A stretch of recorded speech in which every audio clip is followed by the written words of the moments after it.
I'm here with Miss Sullivan to ask her questions about her room. What inspired you to decorate your room like this? There's no real inspiration. I came into this room in 2004. I'm the only teacher that's been in here, and anytime I see something I want to put up, I just put up. So somebody once called me the Tasmanian decorator. So it has a madness, but a method to it as well. Okay. Would you say that this plays into what you teach? Oh yeah, definitely. Definitely.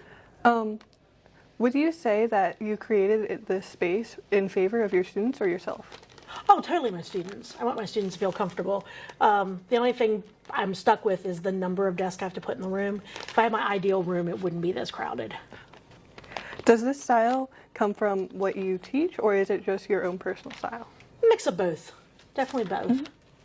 Is there anything in this room that you find you are very fond of or like a cherished possession? There's a couple of things, but I think I have a sign here that says the Beehive. My first 3 years teaching, I taught in Africa, and my maiden name is Brathwaite, and so the kids used to call me Miss B. And when I lived in Africa, because it was a boarding school, people would come to my house, and so my friend had this made for my birthday, and so that's been in every classroom I've had ever since I started teaching. That's great.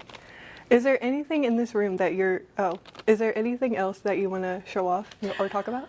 Sure, I can take you around for a couple things. I'll try not to take too long. I like to travel, and because of that, I have some little pieces. I have a picture of my first classroom that I ever taught in an African frame that I bought. But you can see things from Russia, Africa, different places like that. And then, of course, over the years, there's little things from my personal life and my professional life that I have.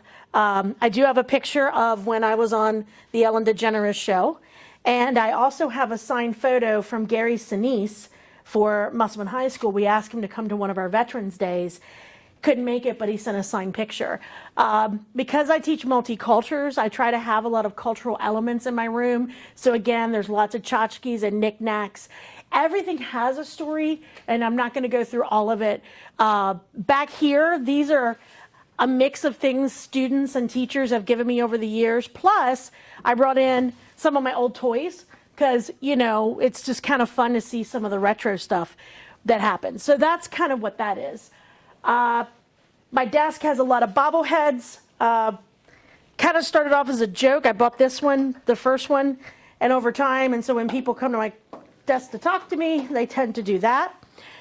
The main thing in my room is the couch. I set it up so students can take a turn sitting on it. Not everybody wants to, but when I first started teaching, I wanted to have a couch in my classroom. I feel like it brings a level of comfort, and it is nice once in a while that you can sit on a couch. I have a wall of students that I've had over the years, and it's getting pretty full. But I also don't have a lot of students that give actual pictures anymore. And if you really look close here, you might recognize somebody. That is Mr. Welsh. There's also a couple of other people in here you might know and recognize because I've taught a lot of your teachers in this school. But those are just a few things I have. I guess one other thing I want to point out, my dad, when I first started teaching, I asked my dad to make me a podium, and he did woodworking. And now that I think about Most Precious, probably I should have gone straight to this. But my dad built this podium for me. And actually built a couple other podiums in the school, but he built this especially for me. And so this has been a big part of my class for a long time. Like I said, there's lots of other stuff, and I could go through more, but those are some of the main things from my room. Your time in letting us show off your room today. No problem. Thank you.